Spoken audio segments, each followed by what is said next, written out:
हालेलुया। परमेश्वर पिता हामी तपाईलाई धन्यवाद चढाउँदछौँ आजको दिनको निम्ति, यो विश्रामको दिनको निम्ति। तपाईको छोराछोरीहरू आज्ञाकारिता समयको दशंश कमाइको दशंश लिएर तपाईको उपस्थितिमा आउनु भएको छ। हामी तपाईलाई धन्यवाद चढाउँदछौँ। तपाईले वचनमा भन्नुभएको छ, जहाँ 2 कि 3 जना मेरो नाउँमा भेला हुन्छ तिमीहरूको बीचमा म छँदैछु भनेर हजुरले प्रतिज्ञा गर्नुभएको छ। तपाईलाई हामी यसरी हाम्रो जीवनमा, हाम्रो हृदयमा, हाम्रो माझमा यीशु तपाईलाई मात्र हामी स्वागत गर्दछौँ।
साथ सबैजनाले आफ्नो बाइबल पल्टाएर हेर्नु होला र बाइबल नहुनेहरूले ध्यानसँग सुन्नु होला यो वचनलाई। म र सबैको लागि म यो वचनलाई पाठ गरिदिनेछु है त। तयारी हुनुहुन्छ वचन सुन्नुलाई? यहाँ माथि शीर्षकमा भनिएको छ यिर्मयाको उजुरी, हे परम प्रभु तपाईले मलाई धोका दिनुभयो र मैले धोका खाएँ। तपाईले मलाई जित्नुभयो र तपाईँ ममाथि विजय हुनुभयो। दिनभरि नै म हाँसोको पात्र बने, सबले मलाई ठट्टा गर्छन्।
सबैलाई जयमसी र आउनुहोस् पहिला हामी प्रार्थना गरौँ।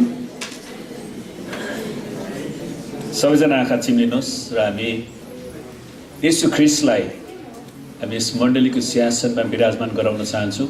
आमेन। किनकि येशू ख्रीष्ट मात्रै हाम्रो प्रभु र परमेश्वर हुनुहुन्छ। परमेश्वर पिता, हामी तपाईलाई धन्यवाद दिँदछौँ। तपाईले आफ्नो एकलौटी पुत्र येशू ख्रीष्टलाई यस संसारमा पठाउनु भयो र हामी जस्तो तुच्छ पापीहरूको लागि प्रभु येशू ख्रीष्ट तपाईँ क्रुसमा जानुभयो, रगत बगाउनु भयो र हाम्रो सट्टामा त्यो सबै कष्ट भोग्नुभयो र हाम्रो पापलाई आफ्नो पवित्र रगतले धुनुभयो र हाम्रो निम्ति तपाईँ चिहानमा जानुभयो र तेस्रो दिन मृत्युबाट बौरी उठ्नुभयो। प्रभु येशू, हामी प्रार्थना गर्छौँ तपाईँ यस मण्डलीको सिंहासनमा विराजमान हुनुहोस्, किनकि तपाईँ मात्र हाम्रो मण्डलीको प्रभु र परमेश्वर, तपाईँ मात्र हाम्रो अभिभावक, तपाईँ मात्र हाम्रो सृष्टिकर्ता परमेश्वर हुनुहुँदछ। हामी तपाईँलाई धन्यवाद दिन्छौँ। पवित्र आत्मा, हामी तपाईँलाई धन्यवाद दिन्छौँ। यो प्रकाश तपाईँले हाम्रो मण्डलीका हरेक सदस्यलाई दिनुभएको छ। परमेश्वर, तपाईँ आउनुहोस् र विराजमान हुनुहोस् र यस सङ्गतिको सुरुदेखि अन्तसम्म तपाईँ आफैले नै अध्यक्षता गर्नुहोस्। प्रभु, धन्यवाद छ येशूको नाम। हुन्छ, पहिला हामी बिरामीहरूको लागि प्रार्थना गरौँ। तपाईँ कोही बिरामी हुनुहुन्छ भने हात उचाल्नु होला र हामी तपाईँको लागि प्रार्थना गर्नेछौँ। हात उचाल्नु भएको बिरामी जति उभिनुहोस् र तपाईँलाई जहाँ समस्या छ त्यहाँ आफ्नो हात राख्नुहोस् र अरूहरूले बिरामीतिर हात बढाउनुहोस् र आउनुहोस् हामी प्रार्थना गरौँ। परमेश्वर पिता, हामी तपाईँलाई धन्यवाद दिन्छौँ। तपाईँका छोराछोरीको शरीरमा जे जति रोग बिमारहरू, शारीरिक दुर्बलताहरू, शैतानका आक्रमणहरू, तन्त्रमन्त्रका श्रापहरू छन् भने त्यसलाई हामी येशूको नाउँमा निस्किने र येशूको कुर्राको चोटमा ती सबै रोगहरू निको भइसकेको घोषणा गर्छ। पवित्र आत्मा तपाईँले येशूको चङ्गाई प्रत्येकको शरीरमा बगाइदिनुहोस् र छुनुहोस् हरेकलाई पूर्ण चङ्गाई र छुटकारा ल्याउनुहोस् येशूको नाममा। आमेन।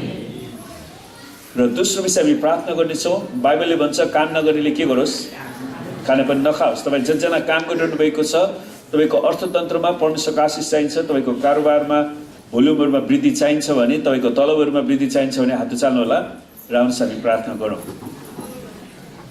र सुन्नुहोस्, म तपाईँलाई एउटा कुरा बताउँछु। कोही कोही मान्छेहरू चाहिँ परिवारमा एकजनाको आम्दानीमा बाँच्ने प्रयास गर्छ अनि जति दशांश दिए पनि आशिष आउँदैन भनेर गुनासो हुन्छ। तर तपाईँ काम गर्न सक्नेहरूले हरेकले काम गर्नुपर्छ क्या। आमेन। तपाईँ एकजनाको आम्दानीमा मात्रै बाँच्ने प्रयास नगर्नुहोस् र हरेकले परिवारमा चाहिँ आर्थिक रूपमा सक्दो योगदान गर्न सकुन् र आउनुहोस् प्रार्थना गरौँ। परमेश्वर पिता, हामी तपाईँलाई धन्यवाद दिँदछौँ यी मेहनती र परिश्रमी हातहरू जसले तपाईँको वचनअनुसार विभिन्न किसिमको व्यवसायमा रोजगारमा रहेर काम गरिरहनु भएको छ। प्रभु, तपाईँको जनको हरेकको अर्थतन्त्रमा तपाईँले बेहिसाब आशिष र उन्नति दिनुहोस्। हरेकको कारोबारको भोल्युमलाई बढाइदिनुहोस्, हरेकको तलबहरूमा वृद्धि गराइदिनुहोस्। प्रभु, हामी तपाईँलाई धन्यवाद दिँदछौँ। हामी प्रार्थना गर्छौँ प्रभु, जतिजनाको रुपियाँ पैसाहरू फसेको छ त्यसलाई हामी येशूको नाउँमा उठ्ने आज्ञा दिँदछौँ। हामी प्रार्थना गर्छौँ त्यसै नै प्रभु, हाम्रा पुनरुत्थान एक्लेसिया मण्डली परिवारका हरेक सदस्यहरूले प्रभु चाहिँ असल घाँस बास कपास शिक्षा दीक्षा उनीहरूले प्राप्त गर्न सकुन् र आफ्नो सृष्टिकर्ता परमेश्वरको महिमा गर्न सकुन्। प्रभु, जसरी तपाईँले आशिष दिनुहुन्छ हरेकलाई दशांश स्वेच्छाको विधि दिन सिकाउनुहोस् येशूको नाममा। हुन्छ, परमेश्वरलाई धन्यवाद होस्। र आज हामी अर्को महत्त्वपूर्ण विषयमा हेर्दैछौँ र परमेश्वरको उपस्थितिको खोजी वा seeking the presence of God, परमेश्वरको उपस्थितिको खोजीको बारेमा आज हामी हेर्दैछौँ। र विशेष गरी सुन्नुहोस्, जब हामी परमेश्वरको प्रतिज्ञाको देशमा यात्रा गर्दैछौँ, हामीलाई बाटोमा शैतानले विभिन्न किसिमका व्यवधानहरू समस्याहरू लिएर आएर तपाईँलाई समस्यामा पारिदिन्छ है। अनि हामीहरू आफ्नै समस्यामा प्रवेश गरिराखेका हुन्छौँ। अनि त्यो अवस्थामा हामीले कसरी हामी जो साइड ट्र्याक भएका छौँ त्यसबाट ठिक बाटोमा आउनको लागि परमेश्वरको अदालतमा प्रवेश गर्नु कति महत्त्वपूर्ण छ अनि परमेश्वरसँग कुराकानी गर्न कति महत्त्वपूर्ण छ है। शैतानले धेरैचोटि हाम्रो परिवारहरूलाई फुटाउन चाहन्छ अनि परिवारमा जब फुट आउँछ शैतान हाँस्छ अनि त्यो कुरा कसैले पनि बुझ्दैन अनि परिवार फुट्नु शैतानको इच्छा हो। तर परमेश्वरले हरेकको परिवारलाई सँगसँगै एउटै यात्रामा लान चाहनुहुन्छ। अनि हामी एउटा उदाहरण हेर्नेछौँ, जसरी मोसालाई परमेश्वरले जब इजरायलीहरू मिस्रीहरूको दासत्वमा हुँदाखेरि त्यहाँबाट ल्याउनको लागि पहिलो कुरा उहाँले दर्शन दिनुहुन्छ अनि परमेश्वरले मोसालाई एउटा कुरा भन्नुभएको थियो। हामी सबै कुरा हेर्दैनौँ र एउटा शब्दलाई हामी फोकस गर्नेछौँ। यसकारण अब जा मेरो प्रजा अर्थात् इजरायलीहरूलाई मिस्रबाट निकालेर ल्याउन म तँलाई फारो कहाँ पठाउँदैछु। परमेश्वरले यहाँनिर इजरायलीहरूलाई मेरो प्रजा भन्नुभयो। मेरो प्रजा, इजरायलीहरू परमेश्वरका प्रजा हुन्। अनि त्यसरी नै आज नयाँ करारमा येशू ख्रीष्टको आफ्नै रगत बगाउनु भएर उहाँले हामीलाई जन्माउनु भएको छ। त्यसैले हाम्रो अभिभावक, हाम्रो सृष्टिकर्ता, हाम्रो बुवा आमा हामी जे भनौँ परमेश्वर आफै हुनुहुन्छ। आमेन। त्यो कुरालाई हामीले बुझ्नु पर्यो। तर शैतानले कतिचोटि परमेश्वरको मण्डलीलाई मेरो मण्डली बनाउन प्रयास गर्छ, शैतानको मण्डली बनाउन प्रयास गर्छ। त्यसैले हामी कहिले पनि शैतानको मुठीभित्र प्रवेश गर्नु हुँदैन, त्यसलाई आउन दिनु पनि हुँदैन। अनि शैतान कहिले पनि तपाईँलाई एकदमै सिङ देखाएर डरलाग्दो बनेर तपाईँका तर्सन आउँदैन। त्यसले हामी भित्रकै मानिसहरूबाट बोल्न सुरु गर्छ। अनि त्यसैले हामीले पत्ता लगाउन पर्छ कि यो मान्छेले परमेश्वरको आवाज बोलिराखेको छ कि शैतानको आवाज। त्यो कुरामा हामी एकदमै स्पष्ट हुनुपर्छ। जब कुनै पनि व्यक्तिले म यो मण्डलीमा म यो गर्छु त्यो गर्छु भनेर त्यो किसिमको आत्मा ल्याउँछ नि, अनि मण्डलीलाई कब्जा गर्छु भनेर जसले त्यो किसिमको आत्मा बोकेर आउँछ नि, उस शैतानबाट हो। त्यसैले परमेश्वरले एउटा कुरा स्पष्ट पार्नुभयो मूसालाई, उसको दिमागमा, यो मेरो प्रजा। तर समयको अन्तरालमा त्यहाँबाट हामी एकैचोटि 32 अध्यायमा जान्छौँ। परमेश्वरले मूसालाई 10 आज्ञा लिनको लागि जब त्यो सिनाई पर्वतमा बोलाउनुहुन्छ, परमेश्वरलाई 40 दिन 40 रात राख्नु हुँदाखेरि इजरायलीहरू त्यहाँनिर बागी हुन्छन् है। 32 अध्यायमा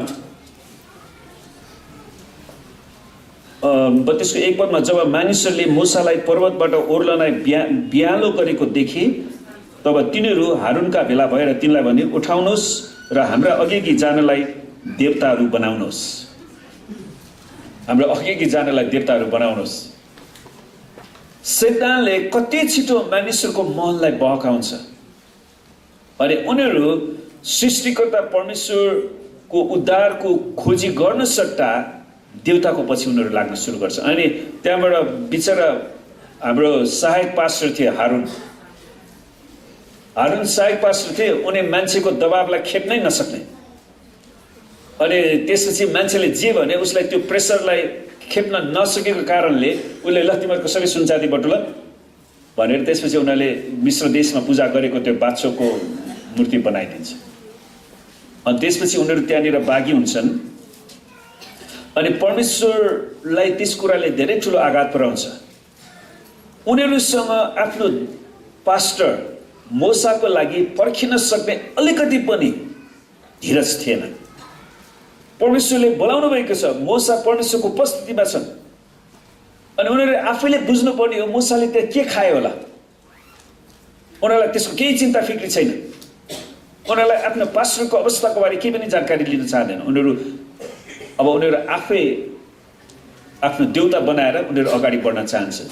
अनि त्यस्तो समस्यामूलक त्यो मण्डलीलाई मूसाले कसरी अगुवाई दिए त, कसरी अगाडि बढाए, त्यो एउटा चुनौतीको कुरा।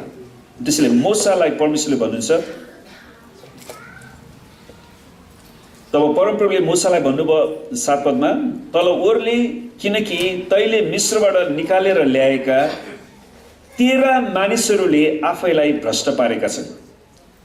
हेर्नुहोस् है, अघि हामीले हेरेका थियौँ परमेश्वरले मेरो प्रजा भन्नुभयो अनि मूसाले उसको दिमागमा इजरायली परमेश्वरका प्रजा हुन् भन्ने कुरालाई ध्यानमा राखेर उनले सेवकाई गरिराखेका थिए, उनीहरूलाई प्रतिज्ञाको भूमिमा डोरिराखेका थिए।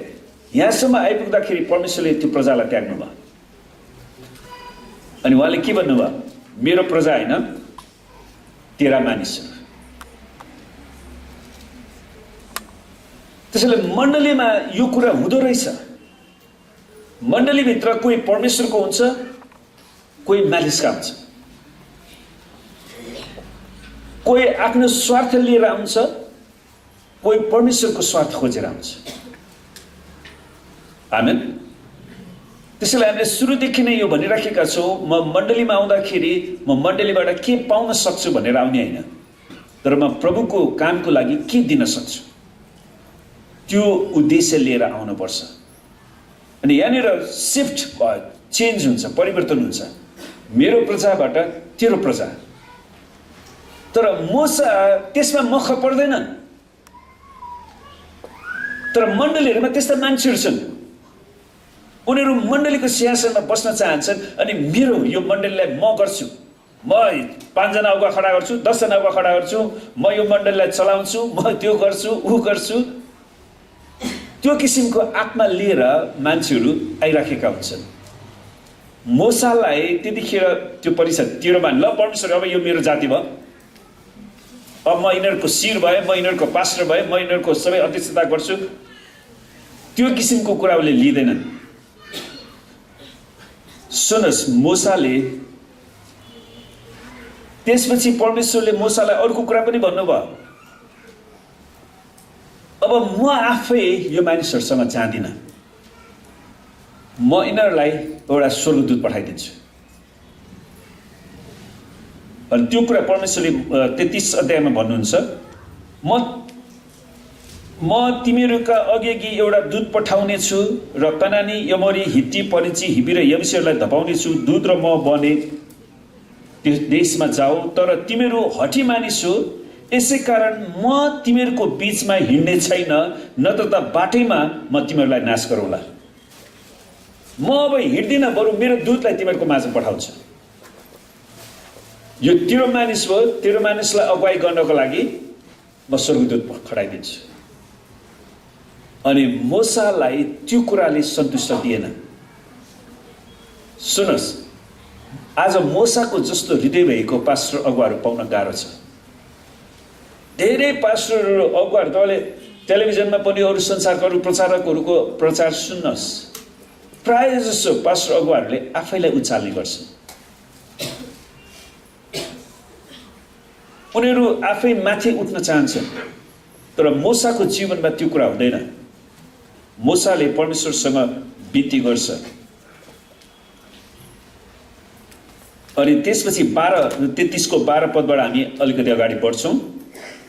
अनि मूसाले परमप्रभुलाई भन्छन्, तपाईँले मलाई यी मानिसहरूलाई लिएर जा भन्नुहुन्छ, तर मसित को पठाउनुहुन्छ तपाईँले मलाई थाहा दिनुभएको छैन। किनकि परमेश्वरले एउटा दूत पठाउँछु भन्नुभयो, तर मूसा स्वर्गदूतको उपस्थितिमा उनी त्यतिकैमा सन्तुष्ट थिएनन्। तर उनले परमेश्वरको अदालतमा परमेश्वरसँग अन्तर्विन्ती गर्छन्, परमेश्वरसँग अन्तर्विन्ती गर्छन्। सुनोस्, किनकि त्यो बगाललाई ल्याउने बेलामा परमेश्वरले मेरो प्रजा भन्नुभएको थियो, तर त्यो बगाल मूर्ति पूजातिर गएपछि परमेश्वरले तेरो मानिस भनेर मूसालाई भन्नुभयो। अनि त्यसपछि उहाँले परमेश्वर आफै जाने निर्णय गर्नु भएन, उहाँले स्वर्गदूतलाई खटाउने निर्णय गर्नुभयो।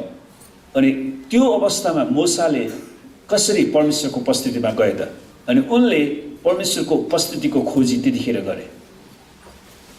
अनि धेरैजना मान्छेहरू आज परमेश्वरको उपस्थिति बिना उनीहरू सेवकाईमा आउन चाहन्छन्।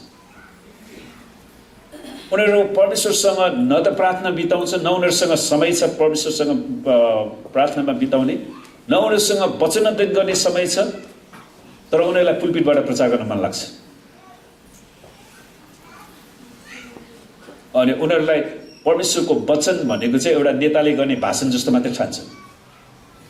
अनि त्यो खालको कुरामा होशियार गर्नुपर्छ।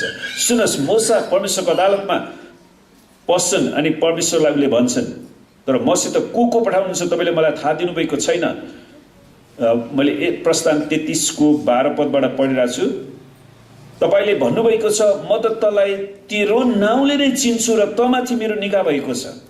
अनि त्यसपछि उसले परमेश्वरलाई सम्झना दिलाउँछ, परमेश्वर तपाईँले मेरो नाउँ मलाई चिन्नुभएको छ, म माथि तपाईँले आफ्नो निगाह राख्नुभएको छ भने म हजुरसँग यो बिन्ती गर्न चाहन्छु। अनि उसले परमेश्वरसँग बिन्ती गर्छन्, यदि तपाईँको निगाह म माथि भएको छ भने अब मलाई तपाईँको मार्ग देखाउनुहोस्, तपाईँको मार्ग देखाउनुहोस्। अब म कुन बाटो जानुपर्ने हो, म कसरी अगाडि बढ्नु पर्ने हो? उनले परमेश्वरको मार्गको खोजी गर्छन् र म तपाईँलाई चिन्न सकौँ। सुन्नुहोस्, धेरैजना मान्छेहरूले विचार गर्छन्, तपाईँले परमेश्वरलाई चिन्नु भएको छ? कतिजनाले परमेश्वरलाई चिन्नु भएको छ? हामी धेरैले परमेश्वरलाई चिनेका छैन। सुन्नुहोस्, वास्तवमा परमेश्वरको सम्पूर्ण चरित्रलाई हामीले अनन्तसम्म पनि चिनिराख्नेछौँ। स्वर्गमा गइसकेपछि पनि हामीले पूर्ण रूपमा उहाँलाई चिनि नै रहनेछौँ। किनकि परमेश्वर हाम्रो दिमागभन्दा, हाम्रो सोचाइभन्दा, हाम्रो ज्ञानभन्दा, हाम्रो बुद्धिभन्दा, हाम्रो डिस्कभरीहरू हामीले पत्ता लगाएका कुराहरूभन्दा अझ महान हुनुहुन्छ। उहाँ जहिले पनि उहाँभन्दा महान हुन्छ। हामी निरन्तर उहाँलाई अनन्तसम्म नै चिनिरहनेछौँ। अनि उहाँले भन्नुहुन्छ, म तपाईँलाई चिन्न सकौँ र तपाईँको दृष्टिमा निगाह पाइरहन सकौँ। परमेश्वर, म यो बाघ इजरायली जस्तो बन्न चाहदिनँ, मलाई तपाईँको निगाह चाहिन्छ। तपाईको निगाह मेरो परिवारमाथि खन्याउनुहोस्, यो बगालमाथि खन्याउनुहोस्, यो इजरायलमाथि खन्याउनुहोस्। उनले त्यो कुरालाई परमेश्वरसँग प्रार्थना गरिरहे अनि उनले परमेश्वरलाई भन्छन्, हेर्नुहोस् है, परमेश्वरले अघि 13 मानिस 13 प्रजा भन्नुभयो नि, त्यसपछि मोसाले त्यति बेला म ठुलो भइहालेँ भनेर उनी मख पर्दैन। उनले परमेश्वरलाई के भने, यो जाति तपाईको भनी सम्झिनुहोस्, यो परमेश्वरको जाति, यो तपाईको जाति हो। तपाईको शक्तिले, तपाईको बलले मिश्र देशबाट त्यो 10औं विपत्ति खनाएर मिश्रीहरूको दासत्वबाट छुटकारा दिएर ल्याउनु भएको यो तपाईको प्रजा हो। अनि तपाईको प्रजालाई ठिकसँग शासन गर्नलाई, ठिकसँग शिक्षा दिनलाई मलाई सिकाउनुहोस्, ममाथि निगाह राख्नुहोस्। प्रियहरू, त्यसैले परमेश्वरको प्रजालाई जे पाए त्यही बोल्ने, जे पाए त्यही प्रचार गर्ने, जे पाए त्यही रिस पकाउने काम हामीले गर्नु हुँदैन। आमेन। सबैले भन्नुहोस् त, म परमेश्वरको प्रजा हो। एकले अर्कालाई हेरेर भन्नुहोस्, म परमेश्वरको प्रजा हो। तपाईँ परमेश्वरको प्रजा हुनुहुन्छ। त्यसै कारण मैले तपाईँलाई आदर गर्नुपर्छ।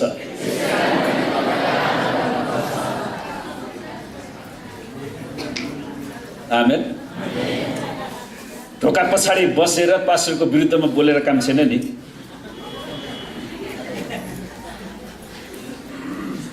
मान्छेहरूले कति छिटै आफ्नो चरित्र भत्काउँछ अनि त्यसपछि उनीहरूलाई फेरि वचन प्रचार गर्न मन लाग्छ। सुन्नुहोस्, हामीले गएको समयमा हेरेका थियौँ नि, पौलले तिमोथीलाई भन्दाखेरि के भन्छन्, सिकाउन सक्ने, विश्वासयोग्य, यो दुईटा कुरा, सिकाउन सक्ने र विश्वासयोग्य। अनि जसजना सिकाउन सक्ने छ उनीहरूको विश्वासयोग्यता उनीहरूले गुमाइसक्यो, जसजना विश्वासयोग्य छ उनीहरूसँग सिकाउन सक्ने क्षमतै छैन। यो दुईवटा कुरा सँगसँगै जानुपर्छ है। अनि परमेश्वरलाई उसले यो कुरा ल्याउँछ, परमेश्वर यो जाति तपाईको जाति हो।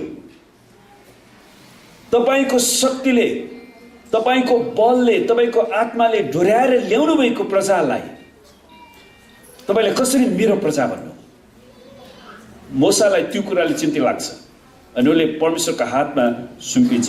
अनि परमप्रभुले भन्नुभयो, त्यसपछि हेर्नुहोस्, मोसाले यो शक्तिशाली प्रार्थना गरे। प्रियहरू, परमेश्वर कतिसम्म त्यहाँनिर टाढिसक्नु भएको थियो, अब मसँगै जाँदिनँ, मेरो दूतलाई म खटाउँछु। तर मोसा परमेश्वरको अदालतमा प्रवेश गरे। परमेश्वरलाई भने, परमेश्वर यो जाति तपाईको जाति हो र तपाईँ जानुपर्छ। अनि परमेश्वरले के भन्नुभयो? परमप्रभुले भन्नुभयो, मेरो उपस्थिति तँसँग जानेछ र म तँलाई विश्राम दिनेछु। सुन्नुहोस्, धेरै मान्छेहरूको आफ्नो क्रिस्चियन यात्रामा उनीहरू परमेश्वरलाई एकातिर छोडेर उनीहरू आफ्नै खुसीमा हिँड्छन्। कतिजना मान्छेहरू आशिष नपाउँछन्, प्रभु प्रभु भन्छन्, आशिष पाएपछि मण्डली आउन पनि फुर्सद हुँदैन हो। हप्तामा एक दिन त परमेश्वरले विश्राम गर भन्नुभएको छ नि। आमेन।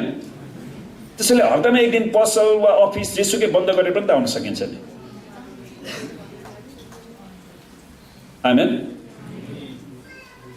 अनि परमप्रभुले हुन्छ मेरो उपस्थिति, वास्तवमा त्यसलाई हिब्रूबाट जस्ताको तस्तै अनुवाद गर्ने हो भने मेरो अनुहार तँसँगै जानेछ। मेरो अनुहार, त्यसको मतलब परमेश्वरले भन्नु खोज्नु भएको कुरा होइन, तैँले मलाई आम्ने सामने देख्नेछस्, म सँगै तँसँगै जानेछु। किनकि मोसाले त्यो शक्तिशाली प्रार्थना गरे, परमेश्वरको मुहारको खोजी गरे अनि परमेश्वरसँग अर्ज बिन्ती गरे। अनि परमेश्वरले भन्नुभयो, मेरो मुहार तँसँगै जानेछ र म तँलाई विश्राम दिनेछु। तब मोसाले उहाँलाई भने, यदि तपाईँको उपस्थिति हामीसित गएन भने हामीलाई यहाँबाट उता नलानुहोस्। म यो स्वर्गदूतसँग मात्र जाने इच्छा छैन, मलाई तपाईँकै उपस्थिति चाहिन्छ। आमेन। तपाईको उपस्थिति प्रिय मूसाले आफ्नो जीवनकालमा, किनकि मूसा आलो काचो केटा थिएन, उनी 20 वर्षको 22 वर्षको केटा थिएन, उनी कति वर्ष थिए? 80 वर्ष।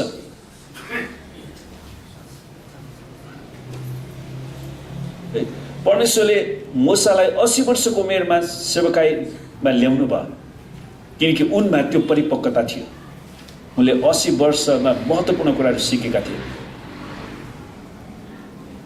अनि उनले यो कुरालाई स्पष्ट बुझेका थिए कि यदि तपाईको उपस्थिति हामीसित गएन भने हामीलाई यहाँबाट उता नलानुहोस्, म एक पाइला पनि अगाडि बढ्नेवाला छैन परमेश्वर। अनि यो शक्तिशाली प्रार्थना उसले परमेश्वरको उपस्थितिको खोजी गर्छन्। तपाईँ हामीसितै नगएसम्म म र तपाईँका यी मानिसहरूले तपाईँको निगाह पाएका छौँ भनेर हामी कसरी जान्ने? तपाईँ नै हाम्रो साथमा हुनुहुन्न भने। प्रिय आज धेरै मण्डलीहरू येशू ख्रीष्ट बिनाको मण्डली छ, त्यहाँ येशू ख्रीष्ट हुनुहुन्न, त्यहाँ मानिसहरूको कुरा मात्र चल्छ, त्यहाँ राजनीतिक गुटबन्दी फुटबन्दी हो, ती सबै कुरा गरेर मान्छेलाई बहकाउने अनि निराशमा पार्ने अनि हुँदाहुँदै तिनीहरूलाई नरकमा पुर्याउने कुरा मात्रै चल्छ। तर मूसाले त्यो कुरामा एकदमै होशियार गर्छन्। तपाईँ हामीसितै नगएसम्म म र तपाईँका यी मानिसहरूले तपाईँको निगाह पाएका छौँ भनेर हामीले कसरी जाने? तपाईँको उपस्थिति नै छैन भने के काम? हामी त मिस्री जस्तै हुनेछौँ। अरू के कुराले म र तपाईँका मानिसहरू पृथ्वीका सारा मानिसहरूदेखि भिन्दै हुन्छौँ? नेपालमा अरू मानिसभन्दा हामी कसरी फरक हुन्छौँ? किनकि हामीसँग परमेश्वर हुनुहुन्छ, त्यो चाहिँ फरक। आमेन। उनीहरूसँग परमेश्वर छैन। तर दुःख लाग्दो कुरा चाहिँ मण्डलीभित्र आएर पनि उनीहरू शैतानको सेवक बनिरहँदाखेरि चाहिँ धेरै दुःख लाग्दो कुरा। तब परमप्रभुले मूसालाई भन्नुभयो, 17 पद हेर्नुहोस् है, परमप्रभुले मूसालाई के भन्नुभयो? तैँले भनेकै कुरा म गर्नेछु। आमेन। प्रिय हामीले यदि परमेश्वरसँग प्रार्थना गर्ने हो भने,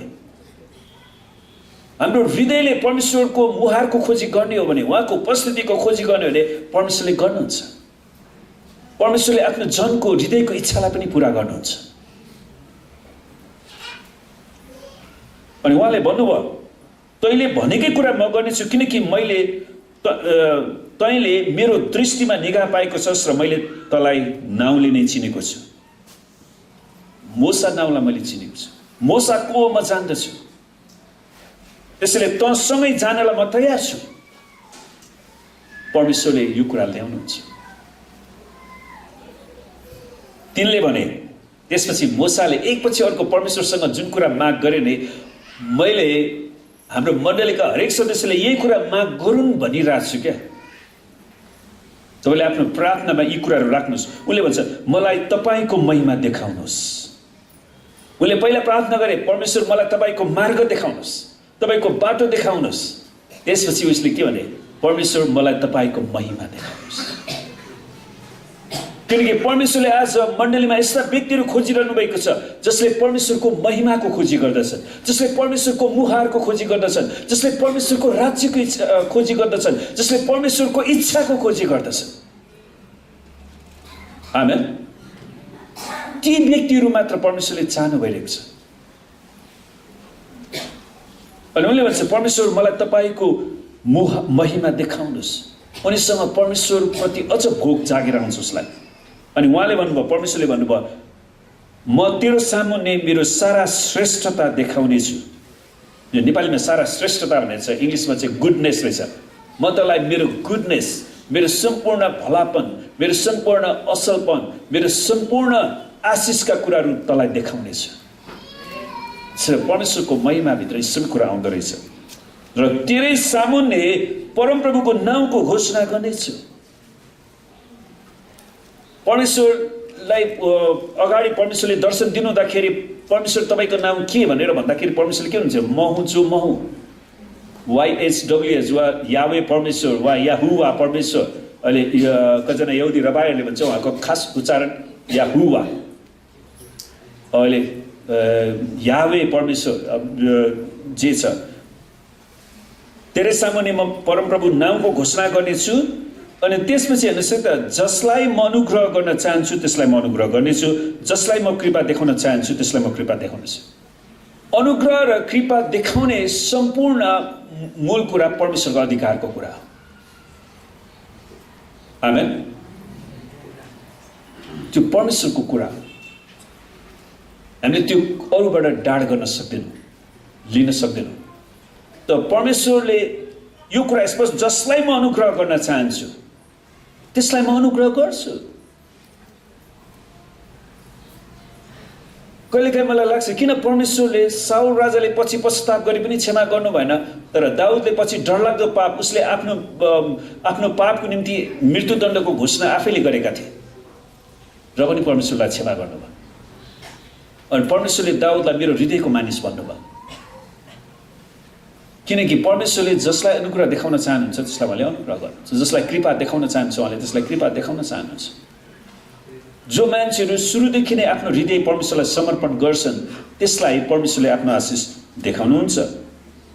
अनि यहाँ पनि त्यही हो, म हुँ जो म हुँ को नामलाई व्याख्या गरिएको हो। जसलाई म अनुग्रह गर्न चाहन्छु त्यसलाई म अनुग्रह गर्नेछु। म हुँ जो म हुँ। म के हुँ त? म अनुग्रह गर्ने परमेश्वर। म के हुँ? म कृपा देखाउने परमेश्वर। म हुँ जो म हुँ। जसलाई म कृपा देखाउन चाहन्छु त्यसलाई म कृपा देखाउनेछु। त्यसैले प्रियहरू, अनुग्रह, परमेश्वरको अनुग्रह, परमेश्वरको कृपा, परमेश्वरको अनुग्रहले हाम्रो पापलाई क्षमा गर्छ, परमेश्वरको कृपाले हाम्रो पापलाई क्षमा गर्छ र परमेश्वरको अनुग्रहले क्षमा पाएको जीवन जिउनलाई सहायता गर्छ। किनकि मानिसको पापको क्षमाको लागि त्यो रगत, जुन बलिदानको रगत चढाइन्थ्यो, त्यो रगत कृपा आसनमा चढाइन्थ्यो अनि त्यहाँबाट परमेश्वरको कृपाले उसको पापलाई क्षमा गर्थ्यो। अनि परमेश्वरको अनुग्रहले क्षमा पाएको जीवन जिउनलाई सहायता गर्छ र उहाँले हामीलाई शक्ति दिनुहुन्छ र हामीहरू निरन्तर परमेश्वरको उपस्थितिभित्र रहिरहन्छौँ। तर के हामी परमेश्वरको उपस्थितिलाई खोजी गर्छौँ त? तर तैँले मेरो अनुहार हेर्न सक्दैनस्, किनकि मेरो अनुहार हेरेर मानिस जीवितै रहन सक्दैन, किनकि परमेश्वरको अनुहार भन्नाले उहाँको पूर्णतालाई मान्छेले देखेर बाँच्न सक्दैन। त्यो कुरालाई उहाँले देखाउनु स्पष्ट पार्नुहुन्छ। अनि यही क्रममा सुनस्, परमेश्वरका दास, कतिजना मान्छेलाई चिन्ता हुन्छ नि, पास्टर मरेपछि अब को पास्टर हुने? अनि परमेश्वरले यहोशूलाई भन्नुहुन्छ, मेरो दास मूसा मर्यो, अब तँलाई म सेवकाईमा नियुक्त गर्छु। किनकि नुनको छोरो यहोशू, यहाँ 11 पदमा लेखिएको छ, परमप्रभुले मूसासित यसरी आम्ने सामने बात गर्नुहुन्थ्यो जसरी कोही आफ्नो मित्रसित बात गर्छ। तब मूसा फर्केर छाउनीमा आउँथे, तर तिनका जवान सहायक नुनका छोरा यहोशू त्यस पालबाट निस्किँदैनथे। उनले मूसाको स्कुलमा रहेर ग्रेजुएसन गरे। त्यो 40 वर्ष उनले तालिम लिए। त्यसपछि परमेश्वरले मूसाको मृत्युपछि यहोशूलाई खडा गर्नुभयो। अनि परमेश्वरले आज धेरै यहोशूहरूलाई खडा गर्दै हुनुहुन्छ उहाँका मण्डलीहरूमा। तर ती व्यक्तिहरू जसले परमेश्वरको मुहारको खोजी गर्छ, आमेन, तिनीहरू जो परमेश्वरको नम्रतामा, परमेश्वरको सामने नम्रतामा हिँड्छन्। अनि हामी त्यही कारणले हामी यहोशूको आत्मालाई प्रेम गर्न सक्छौँ, किनकि यहोशूले पनि मूसाको आत्मालाई पछ्याए। आमेन। किनकि उनले आफ्नो सेवकाईमा पहिलो प्राथमिकता परमेश्वरको उपस्थितिलाई दिए। किनकि मूसाले, हेर्नुहोस्, अघि भर्खरै हामीले हेरे, परमेश्वरले तेरो मानिस, तेरो प्रजा भनेर मूसालाई भन्दाखेरि पनि मूसाले परमेश्वरलाई सम्झाउनु भयो, परमेश्वर यो तपाईँको प्रजा र तपाईँको उपस्थिति अगाडि गएन भने म एक कदम पनि अगाडि बढ्नेवाला छैन। त्यसैले उनले सेवकाई निरन्तर परमेश्वरको उपस्थितिमा गरिरहे त्यसैले त हामी पाउँछ नि परमेश्वरले मूसालाई रातमा आगोको खामो र दिनमा बादलको खामोद्वारा डराउनु भयो, किनकि मूसाले त्यसकै माग गरे। आज हामी के कुरालाई खोजी गरिरहेका छौँ नि, यहोशूले पनि आफ्नो जीवनकालमा त्यो महत्त्वपूर्ण कुरा खोज्छन्। उनले यसो भनेनन्, म नै इजरायलको अगुवा हुँ, अब तिमीहरू सबैले मलाई पछ्याऊ, मूसा मर्यो अब म पास्टर, सबैले मलाई जेमसी भन। उनले त्यसो भने? त्यसो भनेन। तर मण्डलीमा त्यस्ता खालका व्यक्तिहरू आइरहन्छ।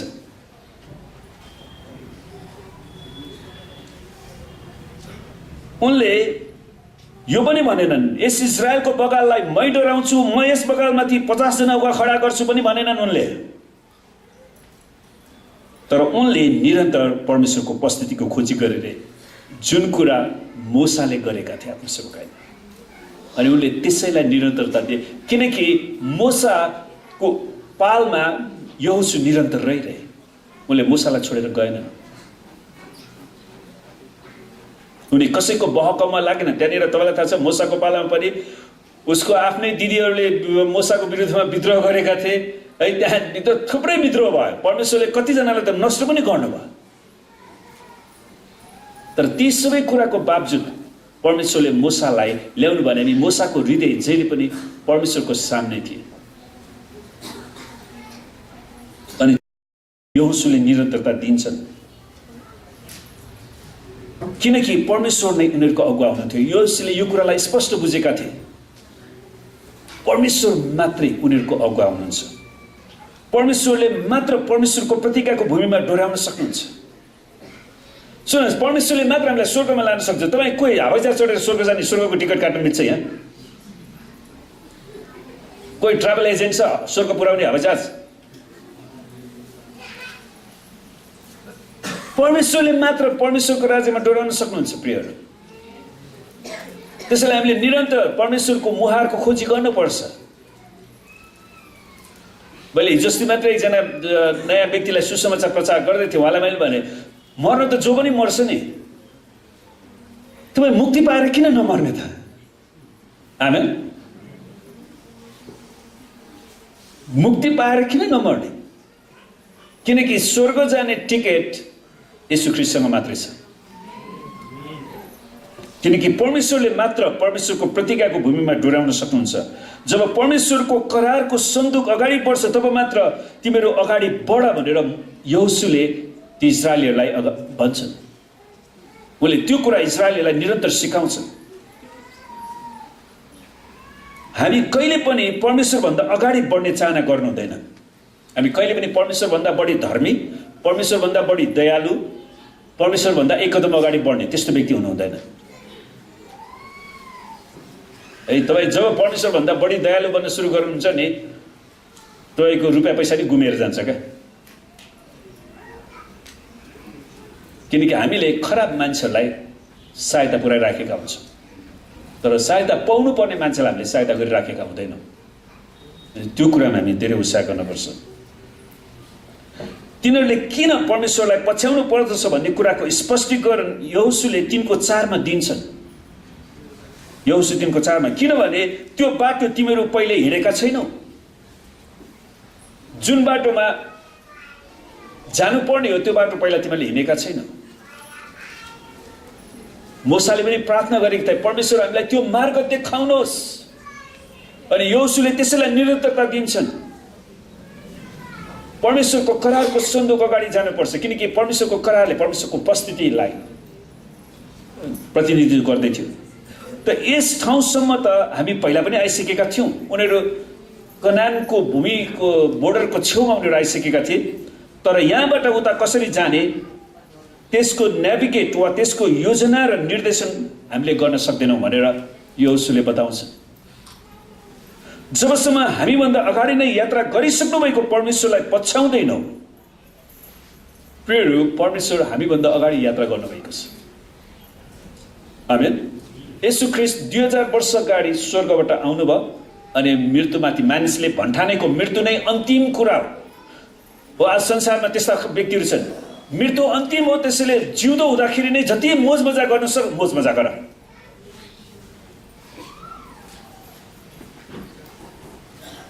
आजै जति खानु छ लाउनु छ मोज मस्ती छ आजै गर्ने, किनभने भोलि मरेपछि के त। तर परमेश्वरलाई धन्यवाद होस्, हाम्रो प्रभु येशू मृत्युबाट बलि उठेर देखाउनु भयो। आमेन। हिजो मैले एकजना पास्टरको गवाई सुनिरहेको थिएँ, अनि उहाँ त्यो पास्टरको गवाई सुन्दाखेरि मलाई अलिकति गम्भीर पनि लाग्यो क्या। उहाँको घरमा उहाँ सबैभन्दा कति 7 जना कि बालबच्चाहरू दाजुभाइ दिदीबहिनी मध्ये उहाँ सबैभन्दा कान्छो। अनि उहाँ कान्छो जन्मिँदाखेरि उहाँको आमालाई अब यो अन्तिम बच्चालाई कसरी खुवाउने होला, कसरी हुर्काउने होला, कसरी बढाउने होला, उहाँलाई साह्रै चिन्ता परेछ क्या। किनभने अब रुपियाँ पैसा हुँदैन नि त सबैलाई पाल्नलाई। 7 जना बच्चा हुर्काउन नेपालमा पनि गाह्रो, एउटा बच्चा हुर्काउन गाह्रो छ है। कतिजना मान्छे एउटा बच्चामै सन्तुष्ट हुनुभएको छ, दोस्रो बच्चा हुर्काउने आँट पनि छैन। अनि बिचरा 7औं बच्चा रहेछ बिचरा यो पास्टर। अनि उहाँका आमाले यसरी प्रार्थना गर्नुभएको थियो अरे क्या, प्रभु यो 7औं बच्चालाई म खुवाउन बढाउन के पनि गर्न सक्दिनँ, यो बच्चा म तपाईँको हातमा अर्पण गरिदिन्छु र तपाईँले नै यसको सबै कुरा जुटाउनुहोस् र यो मान्छेले तपाईँकै सेवा गरोस्।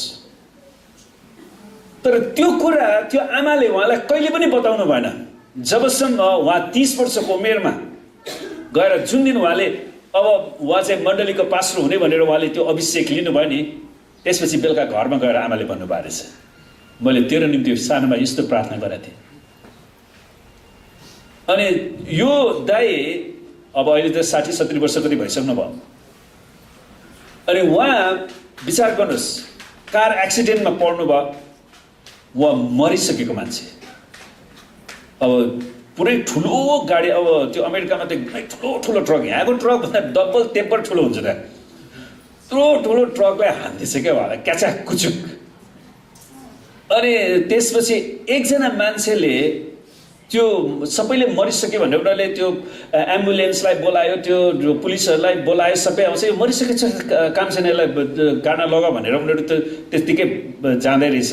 तर एकजना मान्छेले त्यो भित्र उसको कारभित्र जाँदाखेरि अब यो हातहरू सबै फ्र्याक्चर भइसक्यो, खुट्टा काचा कुचुक छ, अलिकति चाहिँ घाँटीमा अलिकति यो सास अलिक चल्दै रहेछ क्या। अनि उसको पाला के भन्छ, लास्टमा एउटा एम्बुलेन्स आयो फेरि, अनि त्यो एम्बुलेन्स पनि भाग्न खोजेको थियो मरिसक्यो भनेर। अनि उसको पालो त्यो एम्बुलेन्सको अगाडि सुतेर, तपाईँले जबसम्म यो मान्छेलाई हस्पिटल लानुहुन्न म यहाँ उठ्दिनँ। एम्बुलेन्सको अगाडि त्यो लम्पसार परेर बस्यो। त्यो एम्बुलेन्सको मान्छेले जबरजस्ती भित्र गएर हेऱ्यो, अलिअलि बाँचेको छ। अनि उनीहरूले एकदमै जोगाएर सबैले, अब त्यो कच्चा कुचुक भएको मान्छे होइन, उसलाई जोगाएर अनि बल्ल बल्ल हस्पिटलमा पुर्यायो। अनि त्यो बेलासम्म खास उसको आत्मा मरिसकेको थियो, अनि परमेश्वरले उसलाई लानुभयो।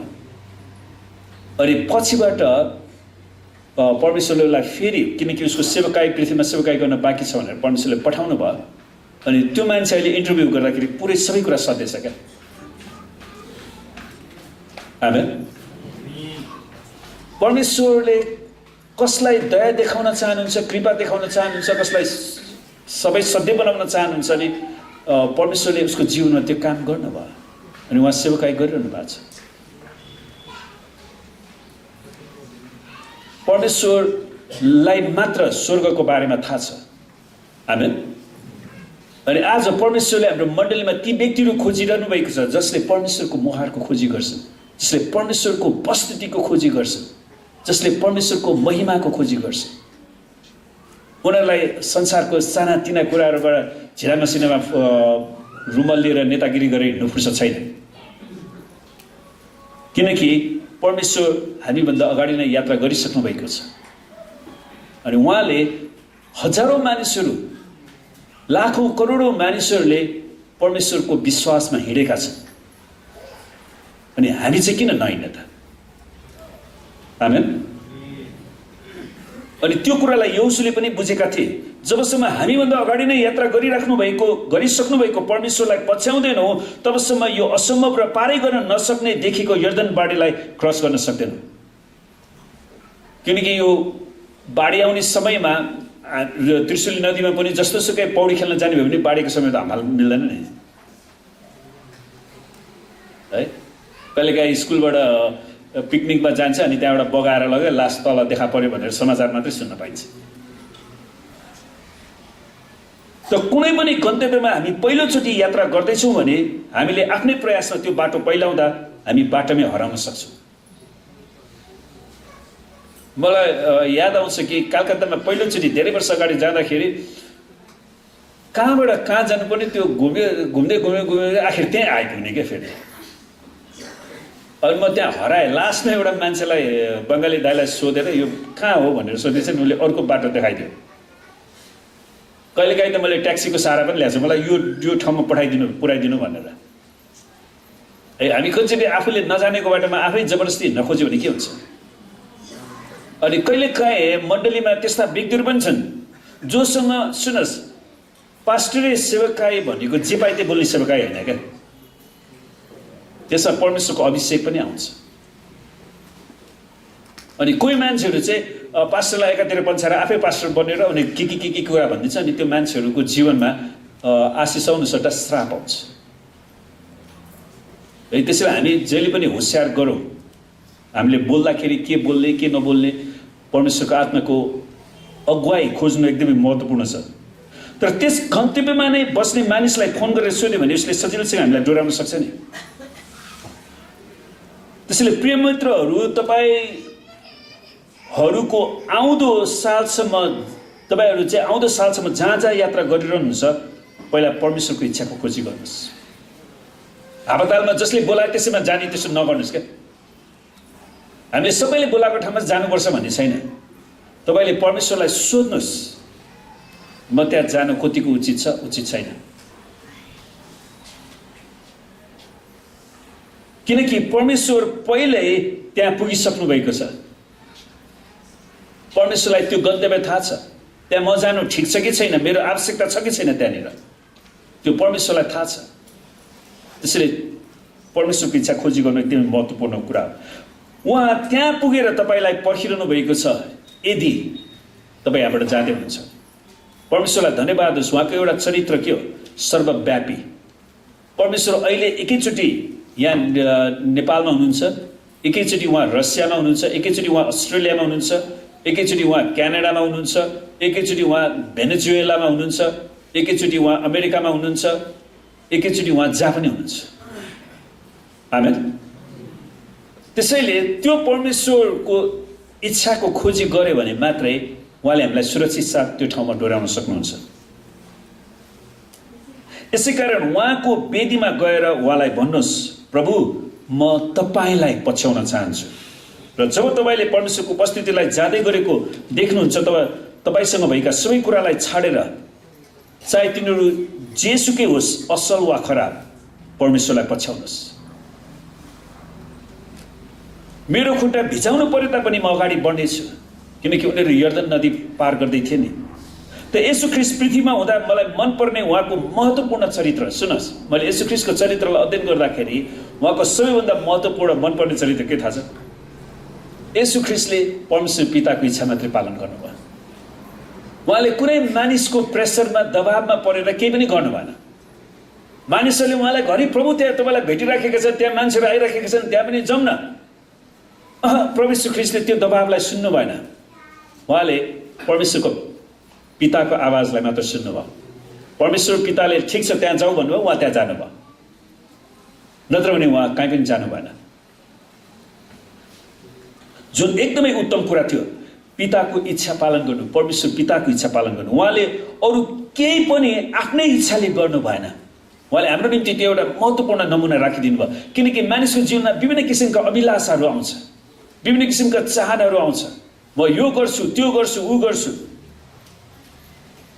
तर जीवनको सबै कुरामा पिताको इच्छा मात्र प्रभु यीशु ख्रीष्टले पालन गर्नुभयो। उहाँ शारीरिक अभिलाषाद्वारा जानु भएन।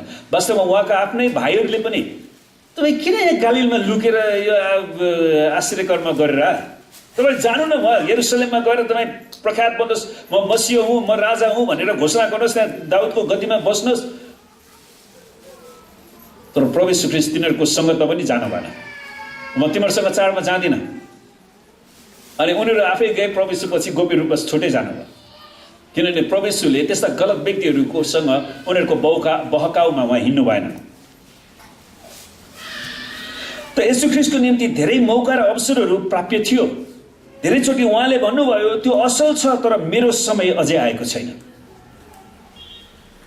हो, येशूको आमाले तिनीहरूलाई दाखमध्यको अभाव छ भन्दाखेरि प्रभुले के भन्नुभयो?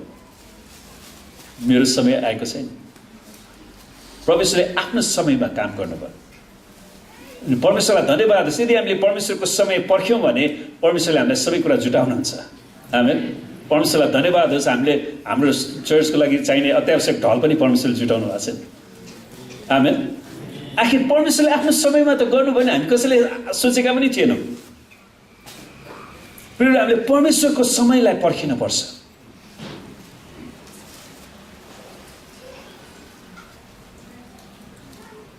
सुन्नुहोस्, प्रभुले भन्छ त्यो असल हो, त्यो राम्रो छ, तर मेरो समय आएको छैन। तर मेरो पितालाई मलाई अर्को ठाउँमा काम गर्न मेरो पिताले चाहिँ मलाई अर्को ठाउँमा काम गर्न बोलाउनु भएको छ। त एउटा समयमा मर्कुस 1:37 पाउँछु, चेलाहरूले उहाँलाई भेटाएपछि भने सबैले तपाईँलाई खोजिरहेका छन्, तिनीहरू यहाँ चङ्गाइको लागि पर्खिरहेका छन्, त्यो ठुलो भिड तपाईँलाई पर्खिरहेका छन्। आजकै दिन हामी तिनीहरूलाई यो भिडको माझमा घोषणा गरिदिउँ कि तपाईँ नै आउनेवाला मसीह हुनुहुन्छ। तर यसुले के भन्नुभयो थाहा छ? उहाँ बिहान उज्यालो हुनुभन्दा धेरै अघि उठेर म बाहिर एकान्त ठाउँमा परमेश्वर पितासँग प्रार्थना गर्न गएँ। मलाई यो भिडमा प्रख्यात हुनु छैन। मैले लिटरली यो भएको कुरा, मेरो एकजना पास्टर साथीले मलाई के भन्नुभयो, भाइ एउटा ठुलो सम्मेलन गर्दैछु, तपाईँ आउन, यही बेला हो, तपाईँ सबैको सामने तपाईँ प्रख्यात हुने समय। मैले भने म तपाईँको कार्यक्रममा जाँदैन, अनि म जाँदा पनि गइनँ। मलाई कुनै ठाउँमा गएर प्रख्यात बन्नु छैन क्या। मलाई परमेश्वरको उपस्थितिको खोजी गर्नु छ। आमेन। त्यस्ता पास्टर काठमाडौँमा छन्, उनीहरूले भनेको कुरा हो, अनि संसारभरि नै पाइन्छ। उनीहरू खालि आफैलाई उचाल्न चाहन्छन्। उहाँ सुन्नुहोस्, परमेश्वरले भन्छ, उहाँ निर्देशन दिनुभएको छ कि यहाँ जतिसुकै ठुलो भिड भेला भए तापनि मलाई गालिलका अन्य सहरहरूमा प्रचार गर्न र भूतहरू धपाउन निकाल्नलाई परमेश्वरले बोलाउनु भएको छ। जुन कुरा मर्कुस 1:36 देखि 39बाट हेरेर भनिएको थियो, त्यहाँ नै म परमेश्वरको इच्छा पूरा गर्नेछु जहाँ परमेश्वरले मलाई खटाउनुहुन्छ। मलाई येशूको मनपर्ने कुरा चाहिँ उहाँले परमेश्वरको इच्छा मात्रै पूरा गर्नुभयो, अनि उहाँले परमेश्वरको इच्छा मात्रै पूरा गर्नुभयो, कसैको इच्छा पूरा गर्नु भएन। आमेन। त हामीहरूमध्ये धेरैजना असल कामहरू गर्नमा यति धेरै समय बिताउँछौँ कि परमेश्वरको इच्छा पूरा गर्न हामीसँग समय र शक्ति दुवै नै हुँदैन। हामी थाकिसकेका हुन्छौँ। हामी त्यो असल काम गर्दा गर्दै परमेश्वरको काम गर्नको लागि चाहिँ हामीसँग समय हुँदैन।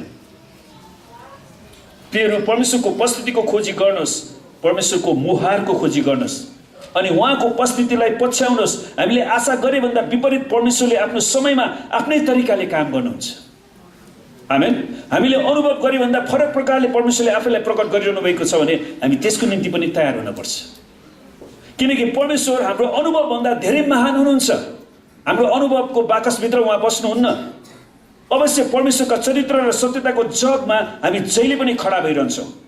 जब हाम्रो अनुभव नै हाम्रो निम्ति परमेश्वरको पूर्णता बन्छ, तब परमेश्वरले हाम्रो जीवनमा गर्न खोज्नु भएको अन्य कुराहरूलाई हामीले गुमाउनेछौँ। त्यसैले परमेश्वरले जहिले पनि नयाँ कुरा गर्दै हुनुहुन्छ भन्ने कुरामा चाहिँ हाम्रो ध्यान लगाउनु पर्छ। त्यसै कारण हामी हरेकले आफ्नो किसिमका ससाना बाकसहरू बोकिराखेका हुन्छौँ, जसमा हामीले आफ्ना व्यक्तिगत र महत्त्वपूर्ण अनुभवहरूलाई साँचिराखेका हुन्छौँ। साथै अरूहरूको आशिषको गवाईहरूलाई पनि हामीले त्यस बाकसभित्र राख्छौँ, अनि त्यही अनुभवको आधारमा हामीले विभिन्न निर्णयहरू बनाइराखेका हुन्छौँ। निश्चित कुरामा परमेश्वरबाट आशा राख्छौँ र अन्य कुरामा हामी राख्दैनौँ। यो कुरा चाहिँ परमेश्वरले जुटाउनुहुन्छ, त्यो चाहिँ परमेश्वरले जुटाउनुहुन्न, त्यस्तो खालको सोच हामी राख्छौँ। त्यो बाकस बनाउनु कुनै गल्ती त होइन, तर आशा छ तपाईँको अनुभवको बाकसमा असल कुराहरू छन्। तपाईँको त्यो अनुभवको बाकस फालिदिनुहोस् त म भन्दिनँ, तर समस्या चाहिँ हामी हाम्रो बाकसलाई बन्द गरेर राख्छौँ। परमेश्वरका आशिषलाई हामी फुकाउँदैनौँ, अरूलाई दिँदैनौँ। अनि हामी भन्न थाल्छौँ कि परमेश्वरले मेरो बुझाइअनुसार मात्र काम गर्नुहुन्छ, म भएन भने यो मण्डली वृद्धि हुँदैन। कति मान्छेहरूले उनीहरू नै यो मण्डलीको परमेश्वर जस्तो भन्ठान्छ बा। मैले बिउ रोपे, अपोलोसले पानी हाले, अनि के भयो? परमेश्वरले वृद्धि दिने होइन र? अनि कतिजना मान्छेहरू उनीहरू नै आफू परमेश्वरको स्थानमा उनीहरू नै बस्छन्।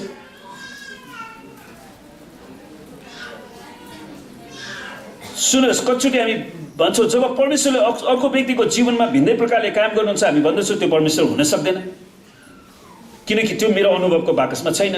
अनि त्यस प्रकारले हामी परमेश्वरको कामलाई पनि आफ्नो अनुभवभित्र मात्र हाल्छौँ। सुन्नुहोस्, हाम्रो अनुभवको बाकसले परमेश्वरलाई सीमित पार्दैन, तर त्यसले परमेश्वरको काम गर्ने शैलीप्रतिको हाम्रो बुझाइलाई सीमित पार्छ।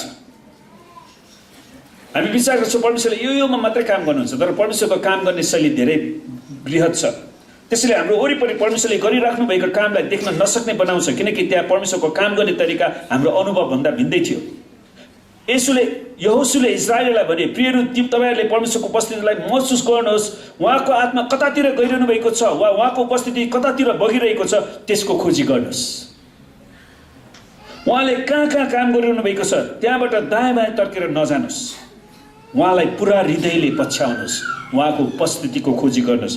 तपाईँको अनुभवको बाकसभित्र सीमित नहुनुहोस्, तर त्यस बाकसलाई परमेश्वरको महिमाको निम्ति प्रयोग गर्नुहोस्। आमेन। तपाईँको अनुभवको जगलाई परमेश्वरले प्रयोग गरून्, जुन घर बनाउँदा एउटा इँटा अर्को इँटामाथि राखे जस्तै हो। अनि तपाईँको अनुभवको बाकसलाई नयाँ निर्माणको निम्ति प्रयोग गर्न दिनुहोस्, जसले तपाईँको परमेश्वरसितको सम्बन्धको एउटा स्मारक बन्न सकोस्। हो, परमेश्वरसितको सम्बन्धको एउटा स्मारक जुन तपाईँको अनुभवको बाकसभन्दा बाहिर रहन्छ र हामी परमेश्वरसितको सम्बन्धलाई सम्झना दिनलाई राख्दछ। त्यसैले यहोशूको आत्माले भन्छ, म तुरुन्तै निडरताका साथ अगाडि बढ्ने मात्र होइन, तर म परमेश्वरको उपस्थितिलाई पनि महसुस गर्नेछु। परमेश्वर जहाँ जानुहुन्छ म पनि त्यही जानेछु। आमेन। उनले मोसाको शिक्षा लिएका थिए। धेरैचोटि परमेश्वर सिंहासनमा हुनुहुन्छ भन्ने कुरालाई हामी बिर्सन्छौँ र मैले गरिनँ भने परमेश्वरले गर्न सक्नुहुन्न, उहाँ थाकिसक्नु भएको छ, यसै कारण यस मण्डलीको अगुवा मै हुन्छु भन्दै यताउति गरी हिँड्छौँ नि कतिजना मान्छे। त प्रियहरू, मानिसको अन्त्य भए पनि परमेश्वर सदा सर्वदा जीवित हुनुहुन्छ। हाम्रो परमेश्वर मर्नु भएको छैन, उहाँ मृत्युबाट बौरी उठ्नु भयो। आमेन। त उहाँले विश्वास योग्य र सिकाउन सक्ने व्यक्ति खोजिराख्नु भएको छ। उहाँले त्यो व्यक्ति खोजिराख्नु भएको छ जसले भन्छ उहाँ परमेश्वर हुनुहुन्छ, म होइन। तपाईँले आफ्नो छेउमा बस्ने साथीलाई भन्नुहोस् त, तपाईँ परमेश्वर हुनुहुन्न। साथीलाई हेरेर भन्नुहोस्।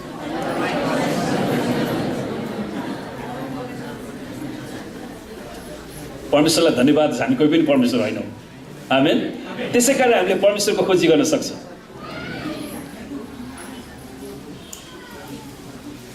के तपाईँ खुसी हुनुहुन्न?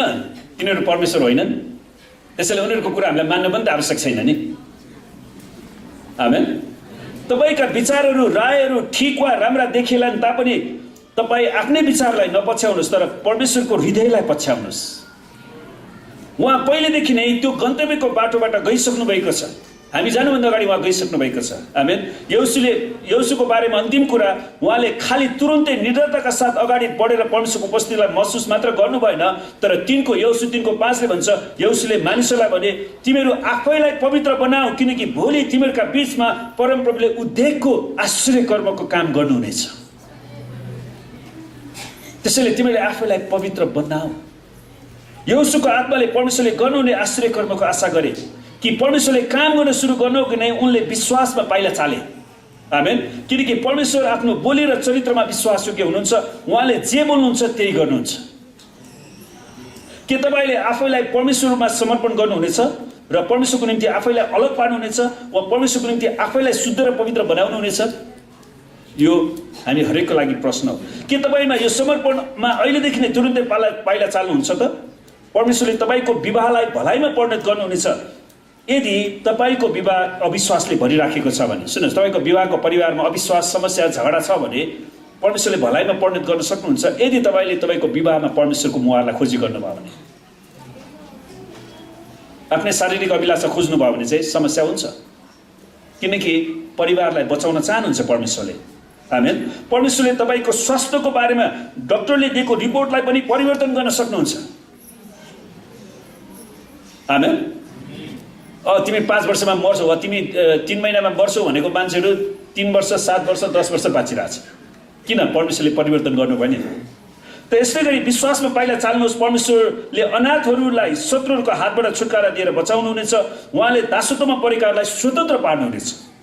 महान परमेश्वरले महान काम गर्न सक्नुहुन्छ भन्ने विश्वासमा के तपाईँ आफ्नो पाइलालाई अगाडि बढाउनुहुनेछ? महान परमेश्वरले महान काम गर्नुहुन्छ। आमेन। यहोशूको आत्माले परमेश्वरको आश्चर्य कर्मको आशा राख्छ। प्रतिकूल र कठिनाइको अवस्थामा पनि जहाँ तपाईँको जीवन खतराको मोडबाट गइराखेको छ, यहोशूको आत्माले भन्छ, म कसको हुँ र मेरो प्रभु को हुनुहुन्छ त्यो मलाई थाहा छ। मेरो परमेश्वर को हो त्यो मलाई थाहा छ। आमेन। त्यसैले जस्तो सुकै प्रतिकूल अप्ठ्यारो परिस्थितिबाट जानु परे तापनि परमेश्वरलाई धन्यवाद होस्, उहाँ अहिले पनि परमेश्वर सिंहासनमा विराजमान हुनुहुन्छ। आमेन। त्यसको मतलब के त? सबै कुरा उहाँको अधीनमा छ। केही कुरा पनि हाम्रो क्षमताभन्दा बाहिर छैन, उहाँको क्षमताभन्दा बाहिर छैन।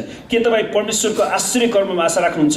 24 लाख मानिसहरू जो मरुभूमिमा डुल्दा डुल्दा थकित भइसकेका थिए, मन्ना खाँदा खाँदा वाक्क भइसकेका दिनका बिहान पनि त्यही मन्ना। त कहिलेकाहीँ हाम्रो घरमा हुन्छन्, बिहान पनि साग, बेलुका पनि साग, दिउँसो पनि साग, सागै साग, कति साग पकाएको मम्मी, आज त अर्कै तरकारी खाऊँ न भन्छ नि कहिलेकाहीँ। भन्नुभएको छ नि तपाईँले?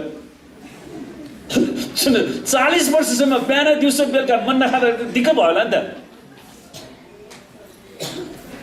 जुन त्यो पनि परमेश्वरको अनुग्रह थियो इजरायलीहरूको लागि त है, परमेश्वरको अनुग्रहमा जुटाउनु भएको थियो। अब 40 वर्षपछि तिनीहरूको जीवनमा परमेश्वरले नयाँ काम गर्दै हुनुहुन्छ।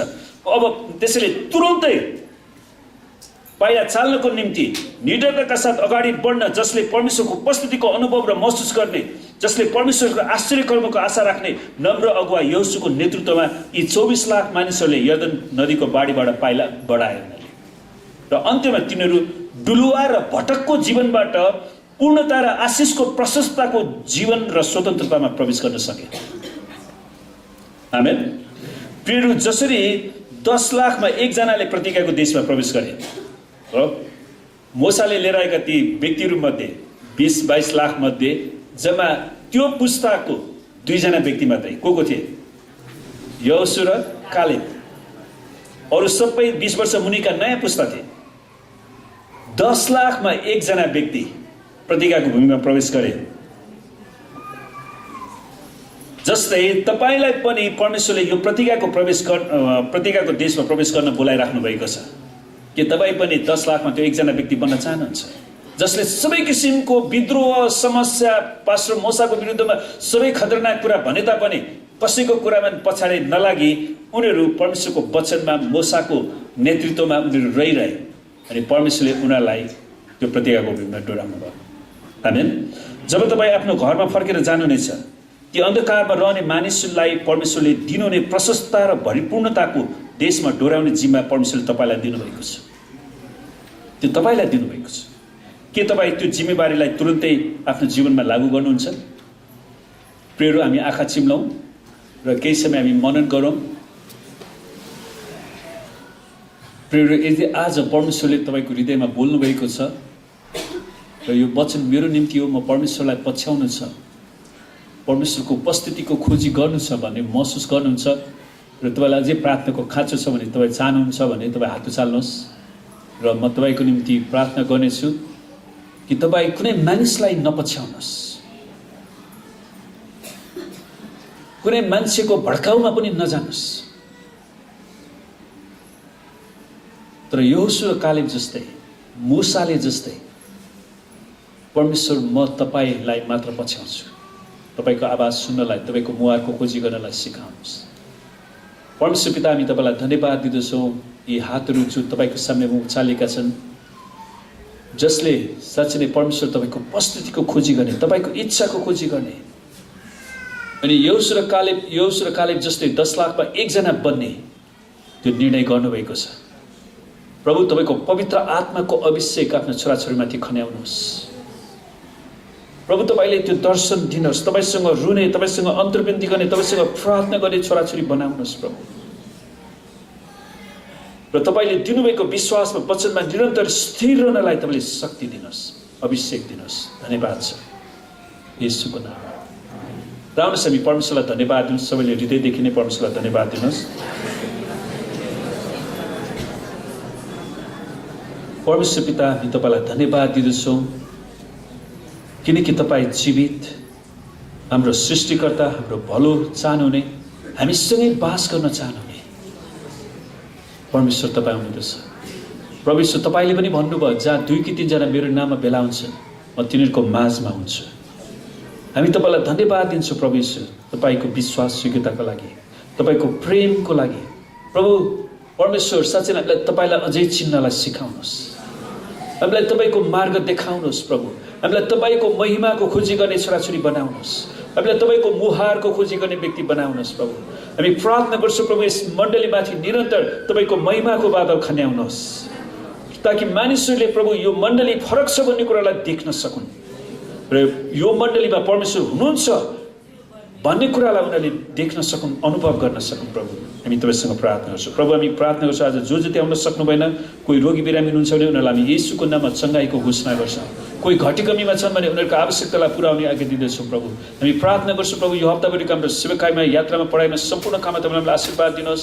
अनि हाम्रो देश विदेशमा रहेका हाम्रा जति पनि मण्डलीका सदस्यहरू हुनुहुन्छ प्रभु उहाँहरूको साथमा तपाईँ रहनुहोस्। उहाँहरू चोट बिमारमा हुनुहुन्छ भने उहाँलाई तपाईँको चङ्गाईको हात पठाइकन प्रभु उहाँलाई छुनुहोस् र उहाँको घाउचोटमा मलमपट्टि लगाइदिनुहोस्। उहाँलाई निको पार्नुहोस् प्रभु। उहाँहरूलाई सङ्गति जुटाउनुहोस् सहायता गर्नुहोस् अनि सबै दुष्टको आक्रमणबाट तपाईँले पूर्ण छुटकारा र सुरक्षित राख्नुहोस् प्रभु। हामी तपाईँलाई धन्यवाद दिन्छौँ। परमेश्वर पिता हामी प्रार्थना गर्छौँ साँच्चै हाम्रो पुनरुत्थान एक्लेसिया मण्डली परिवारलाई प्रभु तपाईँले आशिष दिनुहोस् र हरेकलाई रक्षा गर्नुहोस्। परमेश्वर तपाईँको मुख यस मण्डलीमाथि चम्काउनुहोस् र यस मण्डलीका हरेक सदस्यहरूलाई प्रभु तपाईँले अनुग्रह गर्नुहोस् र तपाईँको चेहरा प्रभुजी यस मण्डलीका हरेक सदस्यहरूमाथि प्रकाश गर्नुहोस् र हरेकलाई शान्ति दिनुहोस् र प्रभु यस मण्डलीमाथि तपाईँको नाउँ मात्र रहेको होस् प्रभु र तपाईँको राज्य आओस् र तपाईँको इच्छा मात्रै यस मण्डलीका सदस्यहरूको जीवनमा पुरा भएको होस्। हामी तपाईँलाई धन्यवाद दिन्छौँ र परमेश्वर पिताको प्रेम प्रभु यीशु ख्रीष्टको अनुग्रह र पवित्र आत्माको सङ्गति र सहभागिता हामीहरू हरेकसित आजदेखि सदा सर्वदा रहिरहौँ। येशूको नाममा जय मसीह।